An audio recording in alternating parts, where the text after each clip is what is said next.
lo que acabamos de decir cuando hablábamos de centros instantáneos de velocidad. Y ahí estaba el punto I24 que habíamos obtenido a través del grafo y todas esas cosas. Y básicamente llegábamos a esta ecuación, que es básicamente la ecuación que les he mostrado recién. Bien. Todo eso lo hemos visto. Bien, y es lo que hemos visto ahora.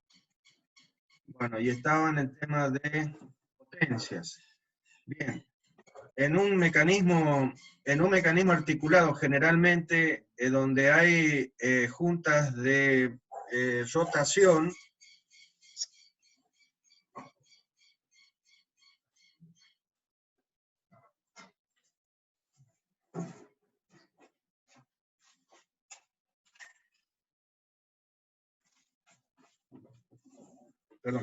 donde hay juntas de rotación, generalmente son muy eficientes, las pérdidas son pequeñas, no superando el 10%. Entonces, generalmente se puede considerar que la potencia de entrada es igual a la potencia de salida. Entonces, si esto es así, la potencia de entrada, que es el torque de entrada por la velocidad angular de entrada, y lo mismo para la salida.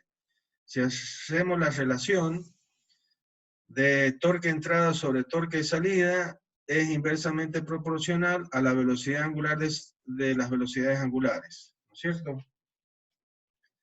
Ahora, nosotros podemos definir, o definimos, mejor dicho, la ventaja mecánica como la relación entre el torque de salida y el torque de entrada.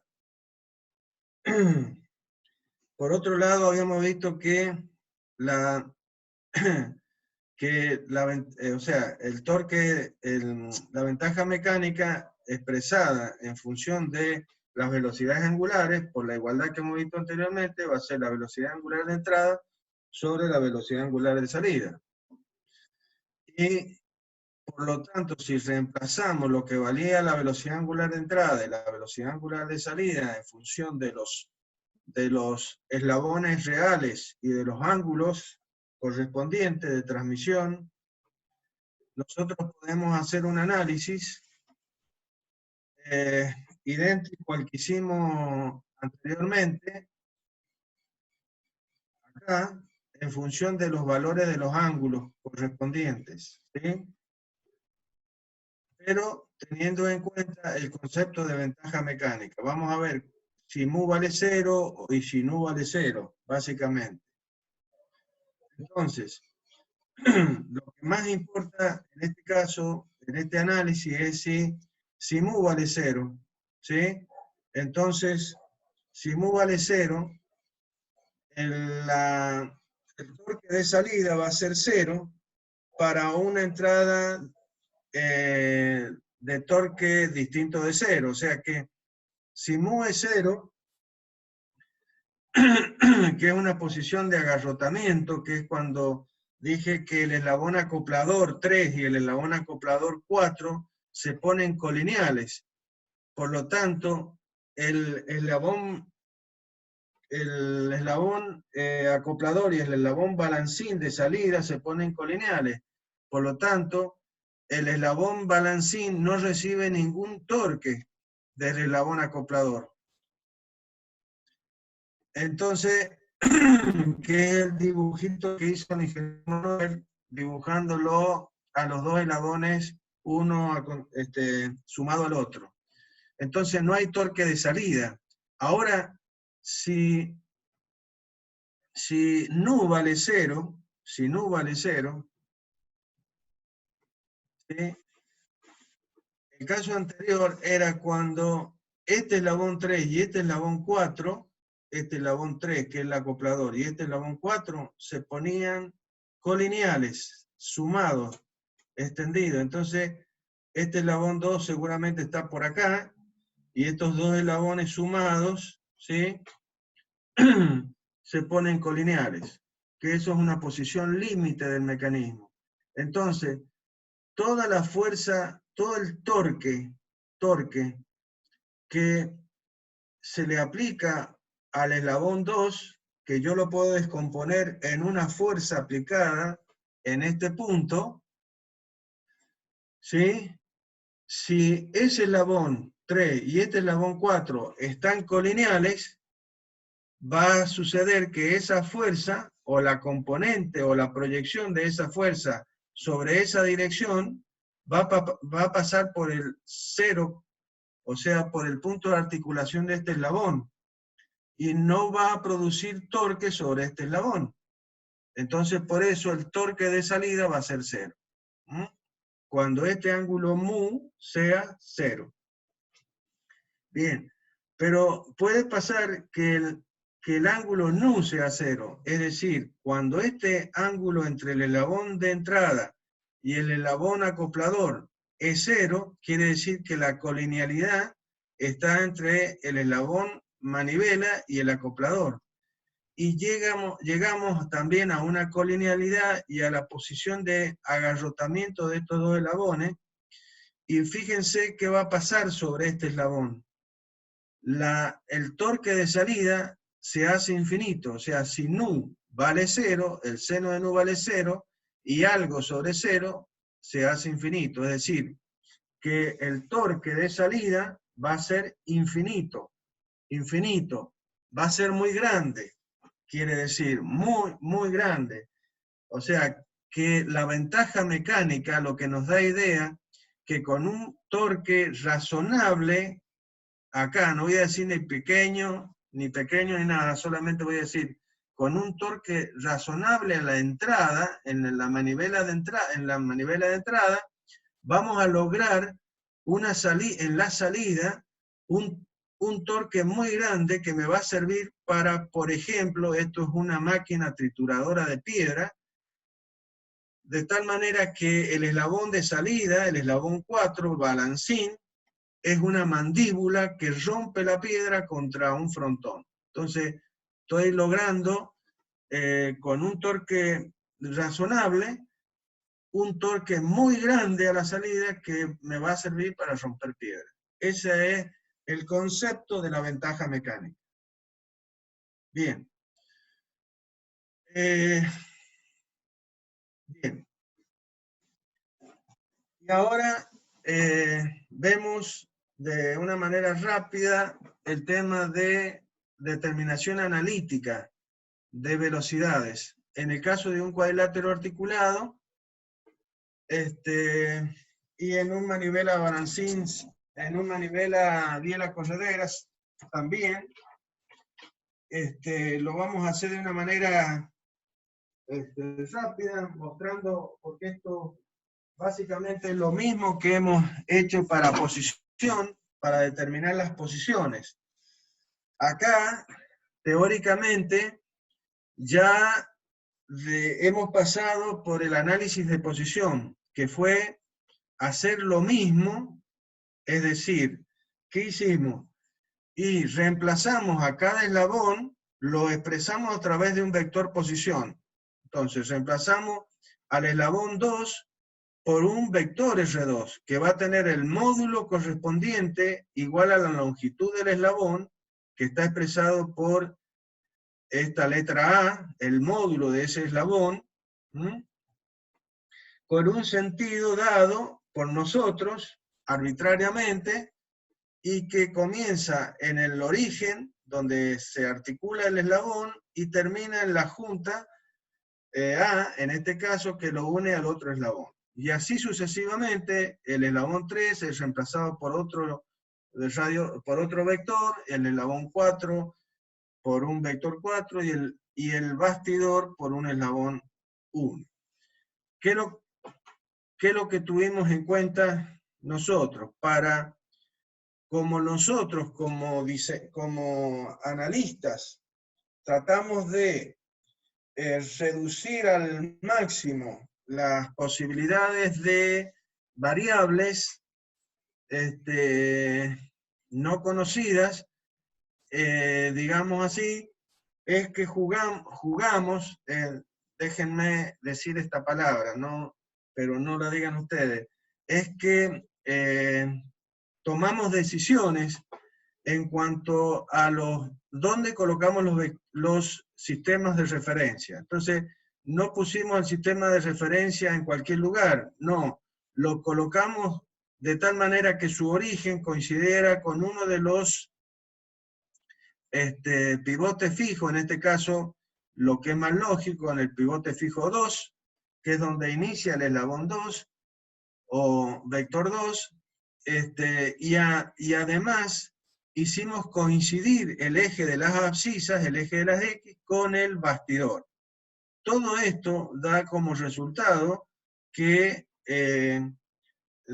definir a este eslabón sea mucho más sencillo, o este eslabón R1 ya sé que va a tener ángulo 0, o sea, ya todo esto me ayuda a la resolución de tal manera que mis variables, en el caso de posición, eran θ3 y θ4.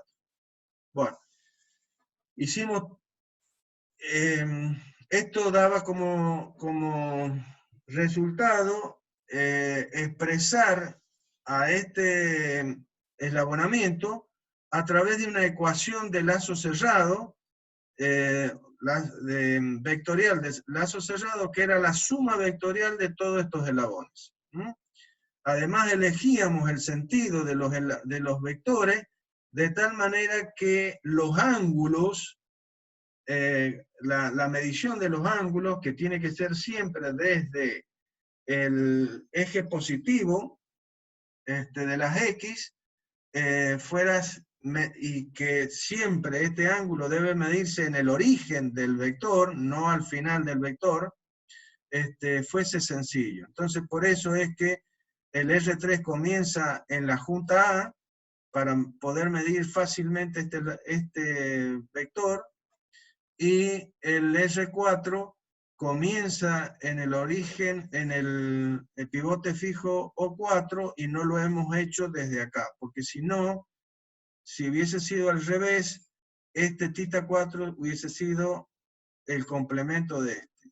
El complemento no. Sí, sería 180 más θ4. Bien. Entonces, lo que estamos aplicando es exactamente lo mismo que para posición. Los mismos detalles, los mismos conceptos. Esto es importante que ustedes lo sepan expresar cuando vayan a rendir. ¿Por qué pongo este sistema acá? O sea, esto dice de que ustedes saben lo que están haciendo. Porque a veces hacen todo el desarrollo en el pizarrón, y cuando yo les pregunto, ¿y por qué han elegido el sistema absoluto de tal manera que coincida con el bastidor, por ejemplo? Y se quedan callados, no saben contestarme. Entonces, eso no es posible que sea así. Bien. Bueno, entonces, ¿de dónde vamos a partir? Y vamos a partir de la misma ecuación de lazo cerrado de posición. Esto define la geometría del mecanismo, del eslabonamiento, la geometría. ¿Y qué es lo que hacíamos? Y reemplazábamos a cada vector, mejor dicho, expresábamos a cada vector en función de su forma polar compleja, compacta, que es reemplazar a este vector por el módulo, por E a la J θ2, donde θ2 da la dirección correspondiente de ese vector. Entonces, módulo y dirección. Bien, una vez que tenemos esta ecuación que da la posición, ¿y qué vamos a hacer? Y la vamos a derivar, porque la velocidad, ¿qué es lo que es? Es la derivada de la posición. O sea, es tan simple como eso. Entonces, esto es muy simple, es muy sencillo. Lo podríamos haber hecho en forma cartesiana, y seguro, de la misma manera, es otro camino, nada más. En este camino, ¿por qué se expresan a los vectores? Vuelvo a decirlo, ¿por qué se expresan en la forma polar compleja? Porque la derivada de esta función es la misma función. Entonces es muy simple el desarrollo. Pero ustedes posiblemente en mecánica racional y mecanismo lo han visto, pero usando la forma cartesiana. De cualquier manera, yo les he mostrado en la ejercitación, en la práctica, ustedes tienen los problemas resueltos en forma gráfica y en forma analítica, pero aplicando la forma cartesiana, expresando a cada vector en función de sus componentes y dándole el carácter vectorial a través de los versores I y J. Que hay una persona que lo ha resuelto así y no supo dar bien eso. Entonces, hay que tener cuidado. Bien, entonces, si nosotros derivamos a cada uno de estos vectores, ¿y qué nos va a dar? La derivada de, esto es una constante, A por la derivada de E a la J tita. Y eso va a ser la misma función E a la J tita por J por la derivada de tita 2, que es derivada de tita 2 respecto a t, que esto quiere es, y esto va a ser omega. Entonces, cada uno de estas derivadas, cada uno de estos vectores los derivamos y obtenemos sus derivadas, que es básicamente lo mismo. ¿Qué pasa con tita 1? Y que tita 1 es 0, porque lo elegimos así. Para eso elegimos que el eje de las X coincida con el bastidor. Entonces ya con eso eliminamos una de nuestras variables. Si no, hubiésemos tenido otra variable más en esta ecuación. Bien, entonces derivada de tita 2, de tita 3, de tita 4 respecto al tiempo son las velocidades angulares de cada uno de los eslabones. Entonces finalmente nos queda esta ecuación en función de omega, de los omega, de J, ¿sí? Básicamente. Esta expresión, escrita de esta manera, no es más que la ecuación que ya conocemos, que es la ecuación de la diferencia de velocidades. En este caso, velocidad de A, que es este término, más velocidad de B respecto de A, que es este término, menos la velocidad de B, igualada a 0.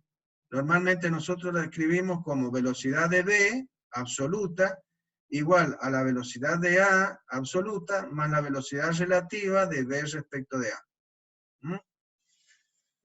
Que es la que normalmente planteamos en el desarrollo o en la resolución de los problemas. Entonces, cada una de las componentes de velocidad se puede mirar en el resultado gráfico. O sea, esto es lo que ustedes gráficamente han hecho en función de tener la velocidad de A. O sea, ustedes trazaron la velocidad de A y conocida la velocidad de A, pudieron determinar la velocidad de B y la velocidad relativa de B respecto de A. Bien. ¿Qué es lo que necesitamos conocer nosotros en esta ecuación anterior? ¿Quiénes son las incógnitas en esta ecuación? Los tita 2, tita 3, tita 4, ya los resolvimos. Tita 2 es nuestra variable independiente, es la que nosotros como analistas nos damos, porque como el mecanismo es de un grado de libertad, entonces yo me puedo dar este valor tranquilamente, ¿sí? Y calculamos este tita 3 y tita 4 en la etapa anterior de posición. Ahora ya las conocemos, tita 2, tita 3, tita 4. Omega 2 igual, omega 2 me lo doy. Por lo tanto, ¿qué me está faltando conocer? Y omega 3 y omega 4. Esta es la forma de analizar esto y de expresarlo también cuando vayan a rendir. Entonces las variables desconocidas van a ser omega 3, omega 4, y las variables conocidas, la longitud de las longitudes de los eslabones. Yo pregunto, ¿y por qué saben las longitudes de los eslabones? Ustedes no les puedo decir nada, pero ¿por qué? Porque no hemos todavía visto la síntesis, pero ¿cómo obtengo yo la longitud de los eslabones? Porque primero voy a sintetizar.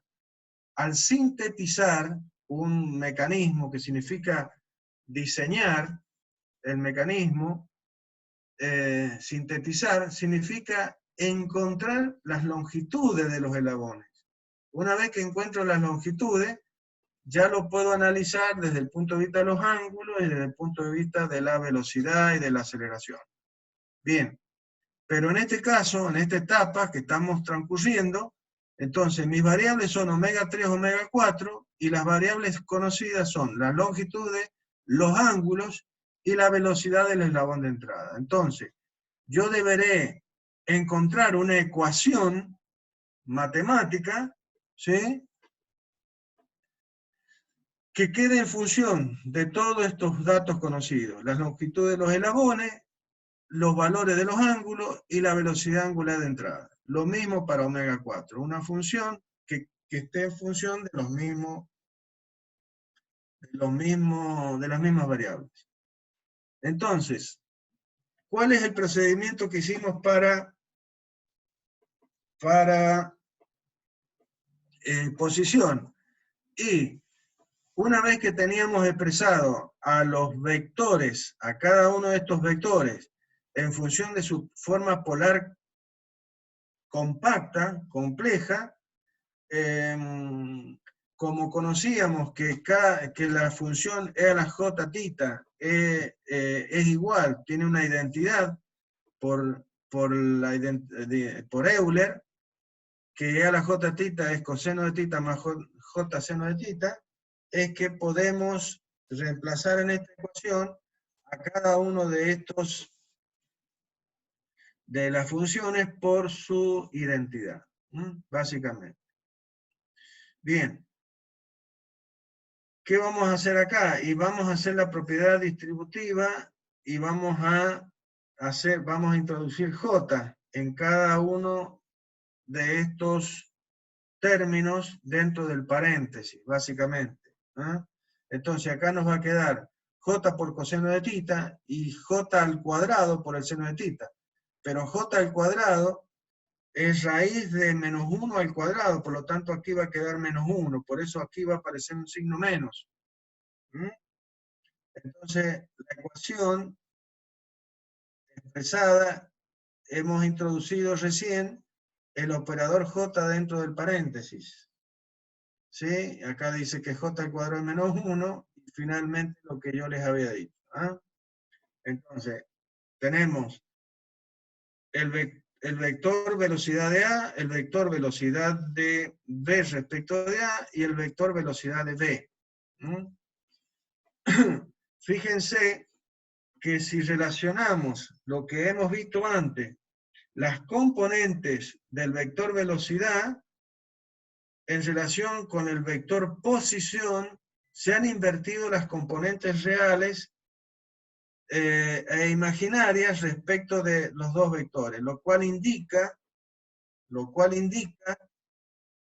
para atrás un chiquitín, que este vector velocidad es perpendicular a este vector, porque este es el vector posición del punto A, y esta es la velocidad del punto A. ¿Y por quién está multiplicado? Por J. Quiere decir que este vector está colocado 90 grados respecto de este. ¿En qué sentido? En el que indica omega 2. Bien. No hago más que recordarles lo que ya hemos visto en otros temas. Bien, entonces, planteada así la ecuación, ¿qué vamos a hacer? Esta expresión es una ecuación vectorial, ¿sí? Es una ecuación vectorial. ¿Qué vamos a hacer nosotros? Y vamos a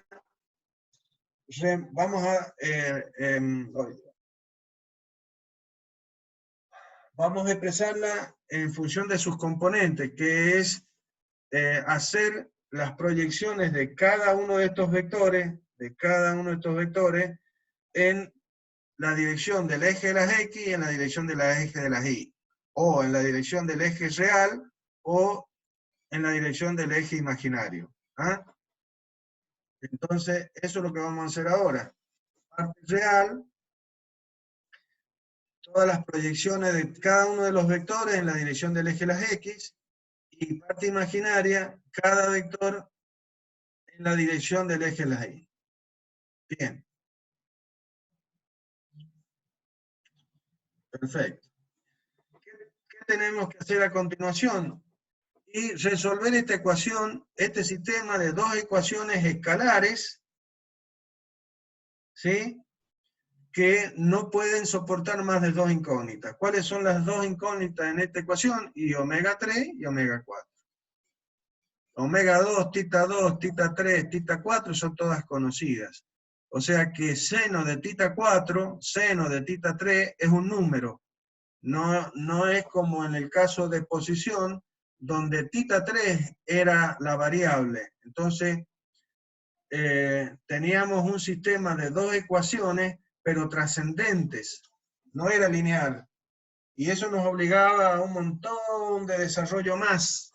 Acá directamente, seno de tita 3 y seno de tita 4, coseno de tita 4 y coseno de tita 3, son un número. Por lo tanto, esto es un sistema lineal de dos ecuaciones, un sistema de dos ecuaciones lineales, que por sustitución o lo que sea, lo hacemos rápidamente. O sea, resolver velocidad es mucho más simple que posición. Bien, lo mismo para el caso de, ¿cómo se llama? El mecanismo de manivela biela corredera.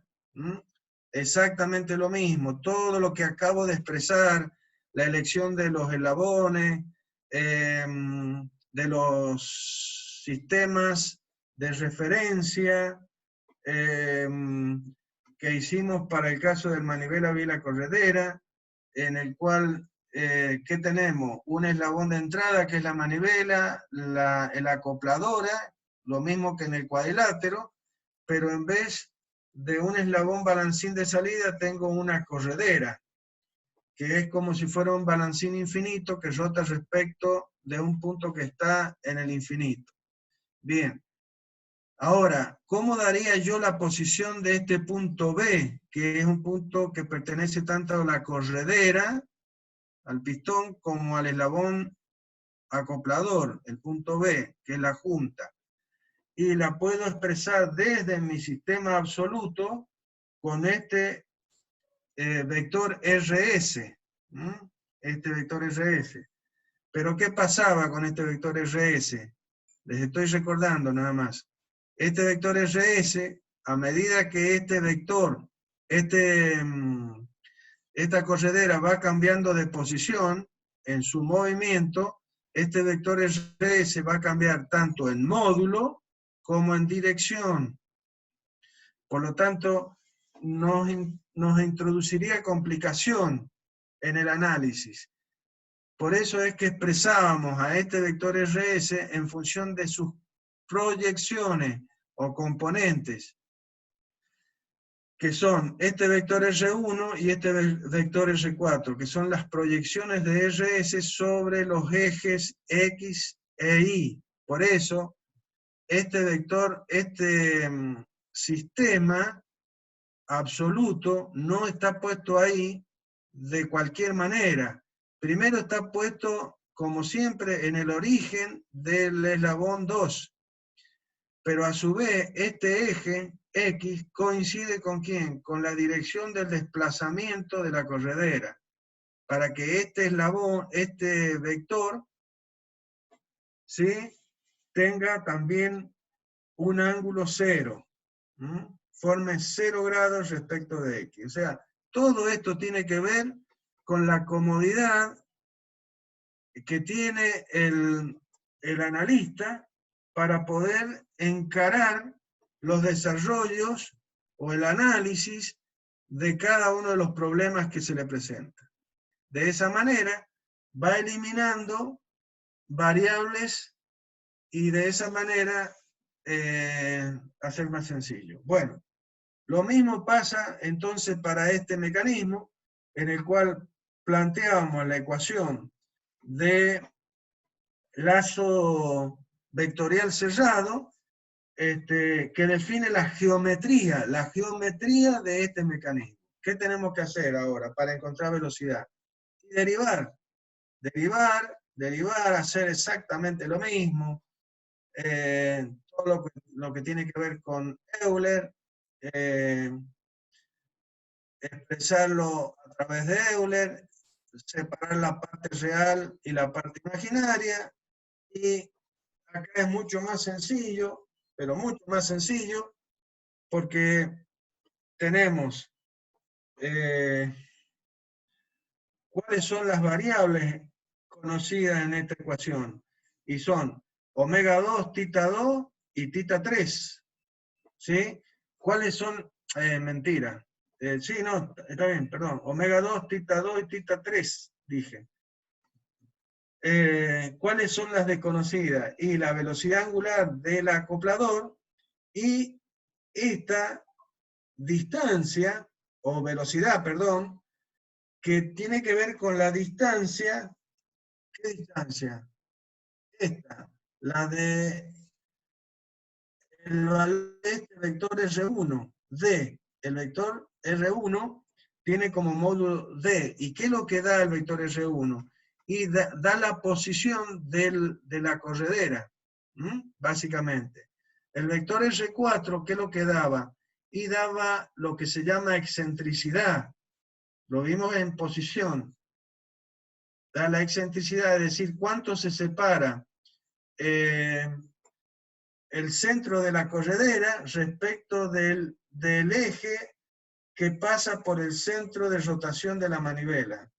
Si nosotros hablamos de corredera centrada, quiere decir que esta junta está sobre el eje de las X, o sea, sobre el mismo eje que pasa por este centro y por el centro de rotación de la corredera. Bien, como ustedes verán, es prácticamente muy sencillo de analizar y de expresar. Es básicamente ir derivando la ecuación y reemplazando hasta lograr colocarlo en función de las dos ecuaciones escalares, que son la parte real e imaginaria, y de esta ecuación, de este par de ecuaciones, despejar las dos variables desconocidas. En este caso, el omega y la velocidad de la corredera, básicamente. Bien. Y finalmente, vamos a hablar para el cuadrilátero articulado, nada más, cómo daríamos la velocidad, así como dimos la posición de un punto cualquiera de un eslabón, ¿sí? Cómo expresar analíticamente, es decir, a través de una ecuación, la posición de este punto, por ejemplo, S, que le pertenece al eslabón 2, o de este punto P, que le pertenece a este 3, o este U, que le pertenece al 4, ¿sí? Vimos cómo expresar las ecuaciones que definían la posición, ¿sí? de cada uno de estos puntos. ¿Y por qué era importante? Y porque este punto podía ser un punto del cual necesitábamos su posición. Por ejemplo, podría representar al centro de masa de este eslabonamiento. Por lo tanto, para el cálculo cinético, nosotros debemos saber la posición y debemos conocer las aceleraciones que vamos a tener en este punto. Por supuesto, la velocidad. Entonces acá, lo que se hace básicamente es definir, como se hizo para el punto S, se definió qué cosa. Y la ecuación que da la posición de este punto, que está en función de quién, y del ángulo θ2 que forma el eslabón 2 como esquelético, más la variación o el ángulo que define respecto de este al vector que define al punto S respecto del origen O sub 2. Entonces, ese vector RS o 2 era un vector que comenzaba en O2, terminaba en S, que tenía módulo S y que tenía un ángulo θ2 más delta 2. Esto es la geometría, ¿eh? Entonces ahora vamos a encontrar la cinética, que es encontrar la velocidad. ¿Qué es lo que es derivar esta ecuación? Directamente. Básicamente es eso.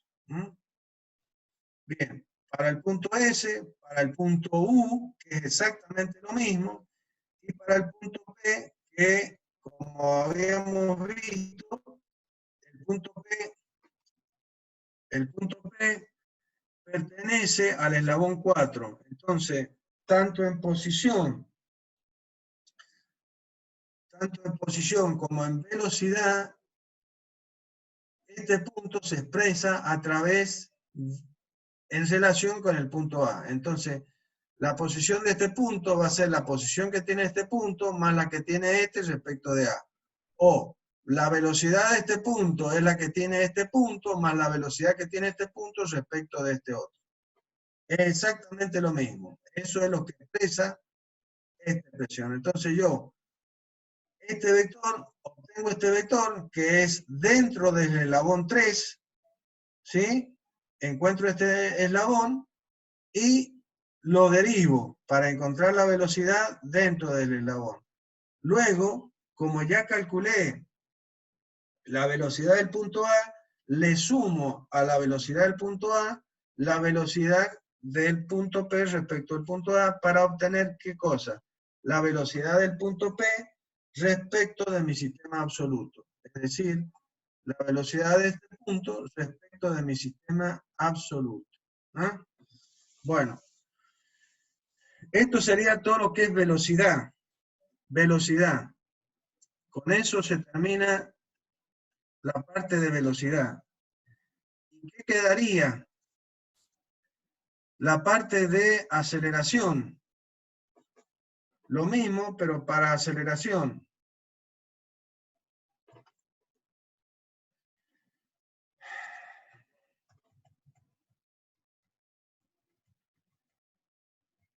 Todo esto lo hemos visto ya. Resolución. Vimos esta parte que tiene que ver con Coriolis. Bueno, y a continuación estaría la parte de determinación analítica. Lo mismo, es hasta cansador. ¿Qué hacemos? Planteamos la ecuación de posición, luego ¿qué vamos a hacer? Y vamos a derivar para encontrar la velocidad. Y una vez que tenemos la ecuación de velocidad, volvemos a derivar para encontrar